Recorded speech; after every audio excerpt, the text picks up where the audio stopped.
Dacă Dumnezeu este atât de bun și atotputernic, de ce a permis existența diavolului? De ce nu l-a distrus din prima? Aceasta este una dintre cele mai dificile întrebări teologice care ne provoacă să înțelegem libertatea și răul în lume. Dumnezeu a creat ființe libere, îngeri și oameni, cu capacitatea de a alege între bine și rău. Aceasta este esența libertății autentice. Lucifer, unul dintre cei mai înălțați îngeri, a ales să se răzvrătească din cauza mândriei și dorinței de a fi egal cu Dumnezeu. Astfel a devenit diavolul, adversarul lui Dumnezeu și al oamenilor. Dar dacă Dumnezeu l-ar fi distrus imediat, libertatea ar fi fost anihilată. Răul există pentru că libertatea există, iar Dumnezeu respectă această libertate. Totuși, Dumnezeu nu este indiferent la rău.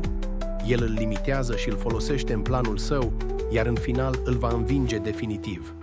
În Romani 8:28 citim că toate lucrurile lucrează împreună spre binele celor ce iubesc pe Dumnezeu. Chiar și răul poate fi transformat în bine. În cele din urmă, răul va fi înlănțuit și judecat. Apocalipsa vorbește despre victoria finală, când diavolul va fi aruncat în lacul de foc pentru totdeauna.